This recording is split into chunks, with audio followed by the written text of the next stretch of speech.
अस्सलाम वालेकुम व्यूअर्स। आज मैं आपके साथ शेयर करूंगी बहुत ही मज़ेदार चीज़ मैक्रोनी की रेसिपी। बहुत ही ज़बरदस्त और बहुत ही झटपट बनेगी। लाजमी ट्राई कीजिएगा, मुझे फ़ीडबैक दीजिएगा और अगर पसंद आए तो चैनल को सब्सक्राइब कर दीजिएगा। तो सबसे पहले जो है मैंने पानी ले लिया था मैक्रोनी को बॉयल करने के लिए। इसके अंदर जो है 1 से 1.5 टेबल स्पून मैंने नमक डाल दिया था और इसके बाद जो है मैंने इसके अंदर 2 टेबल स्पून जितना कुकिंग ऑयल डाल दिया था। और इसके बाद जो है हम इसके उबाल आने का इंतज़ार करेंगे और जब इसमें उबाल आ जाएगा तो मैंने इसके अंदर शामिल कर दी थी 1 पैकेट मैक्रोनी, वो इसके अंदर मैंने शामिल कर दिया और इसको तकरीबन जो है मैंने 10 से 12 मिनट तक पकाया था। बहुत ही मज़ेदार, बहुत ही झटपट रेसिपी है और ये बहुत ही मज़ेदार लाजवाब है। जब आप इसको ट्राई करेंगे तो वाकई आप बोलेंगे वाकई में बहुत ही ज़बरदस्त है। तो इसको ट्राई करके मुझे फ़ीडबैक दीजिएगा लाजमी। जैसे इसमें उबाल आएगा तो देखिए मैं तकरीबन इसको जो है 10 से 12 मिनट तक बॉयल करने के बाद इसको अलग से उतार के इसको छान लिया था। इसका गर्म पानी निकालने के बाद इसको नॉर्मल जो टैप वाटर होता है उससे निकाल के मैंने थोड़ा सा ऑयल लगा के इसको एक तरफ रख दिया था। फिर उसके बाद उसी बर्तन के अंदर जो है मैंने ऑयल ले लिया था, थोड़ा सा उसी बर्तन के अंदर ले लीजिएगा। ऑयल ले लिया था तकरीबन 3 टेबल स्पून जितना ऑयल ले लिया था। इसके अंदर मैंने कीमा डाल दिया था। मैंने चिकन का कीमा लिया, आप चाहें तो बीफ का भी ले सकते हैं। हाफ़ केजी जो है चिकन का कीमा डाल दीजिएगा इसके अंदर और इसको जो है हम अच्छी तरह से भून लेंगे। बहुत ही मज़ेदार ये बन के तैयार होगी। आप यकीन करें, आप बाहर से जो है ना मैक्रोनी लेके खाना भूल जाएंगे, ऐसी ज़बरदस्त और मज़ेदार बन के ये तैयार होगी। तो हम इसका पानी ख़त्म होने का इंतज़ार करेंगे और उसके साथ साथ मैंने इसके अंदर डाल दिया था 1 टीस्पून जितना, हाफ़ टी स्पून मैंने इसके अंदर कुटी हुई मिर्च डाली थी। आप चाहें तो 1 टीस्पून डाल दीजिएगा, क्योंकि मेरे पास बहुत तेज़ थी तो मैंने थोड़ी कम डाली थी। और इसको जो है अच्छी तरह से भून लीजिएगा और जैसे इसका पानी ख़त्म हो जाएगा तो मैंने इसके अंदर जो है कुटी हुई मिर्च शामिल कर दी थी। कुटी हुई स्याह मिर्च ले लीजिएगा 1 टीस्पून जितनी, वो इसके अंदर शामिल कर दीजिएगा। थोड़ा सा मैंने इसके अंदर नमक शामिल कर दिया था। नमक थोड़ा कम रखिएगा क्योंकि हमने जो है पहले भी मैक्रोनी बॉयल करते वक्त डाला था और बाद में भी जो है हम इसका चीज़ वाला सॉस बनाएंगे तो उसके अंदर भी डालेंगे, तो नमक ज़रा कम रखिएगा। जैसे ही अच्छी तरह से भून जाएगा तो हम जो है इसको उतार के साइड पे रख देंगे। इसके अंदर मैक्रोनी शामिल करेंगे और जैसे ही इसमें मैक्रोनी डालेंगे हम इसको अच्छी तरह से मिक्स कर लेंगे और मिक्स करने के बाद जो है इसको उतार के साइड पे रख दीजिएगा।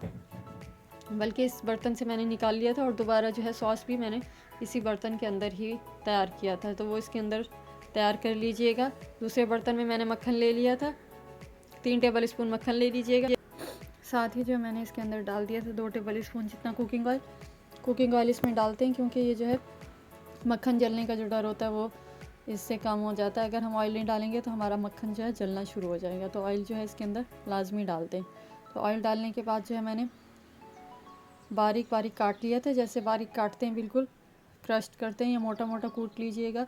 1 टेबल स्पून लहसुन के इसमें जवे मैंने जो है इसमें कूट के डाल दिए थे, ये इसके अंदर शामिल कर दीजिएगा।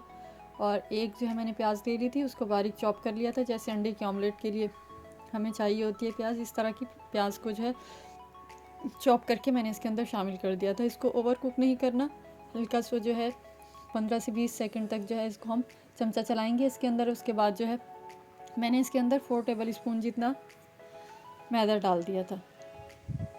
4 टेबल स्पून इसके अंदर मैदा शामिल कर दीजिएगा और साथ साथ जो है चमचा चलाते रहिएगा।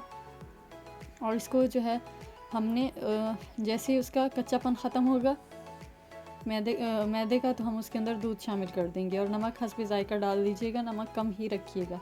तो इसके अंदर मैदा डालने के बाद इसमें चमचा चलाते रहेंगे और इसके बाद जो है मैंने इसके अंदर तकरीबन जो है आधा लीटर दूध शामिल कर दिया था। इसको बहुत ज़्यादा नहीं पकाना कि मैदा जलने लगे, इसको भी हल्का सा फ्राई कर लीजिएगा।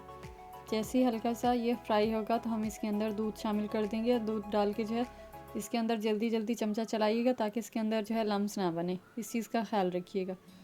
बहुत ही मज़ेदार ये बन के तैयार होगी। चैनल को सब्सक्राइब कर दें और कमेंट में जो है लाजमी आपने मुझे बताना है कि आपको ये रेसिपी कैसी लगी। इसको शेयर कर दीजिएगा। ये देखें, जैसे इसके अंदर हम चमचा चलाएंगे तो ये जैसे ही पकता जाएगा तो ये बिल्कुल गाढ़ा हो जाएगा।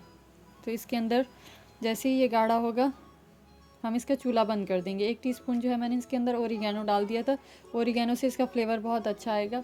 चाहें तो डाल दें, अगर नहीं चाहें तो आपकी मर्ज़ी है, आपके पास नहीं है तो कोई बात नहीं, आप नहीं डालें, सादा भी आप बना सकते हैं।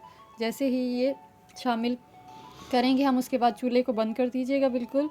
और 1 कप जो है मैंने मोज़रेला चीज़ को कद्दूकश कर लिया था, तो ये चीज़ इसके अंदर शामिल कर लीजिएगा और इसको मिक्स कर लीजिएगा। और मिक्स करते के साथ साथ जो है हम फ़ौरन जो मैक्रोनी तैयार करके रखी है वो इसके अंदर शामिल कर दीजिएगा। बहुत ही मज़ेदार ये बन के तैयार होगी।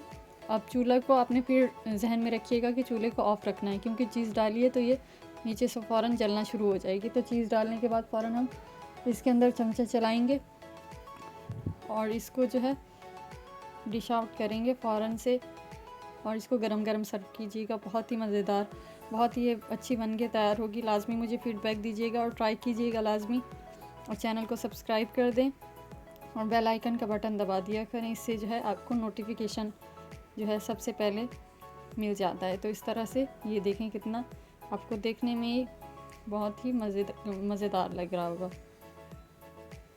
इसको ट्राई कीजिएगा लाजमी। मिलते हैं नेक्स्ट रेसिपी में, जब तक के लिए अल्लाह हाफिज़।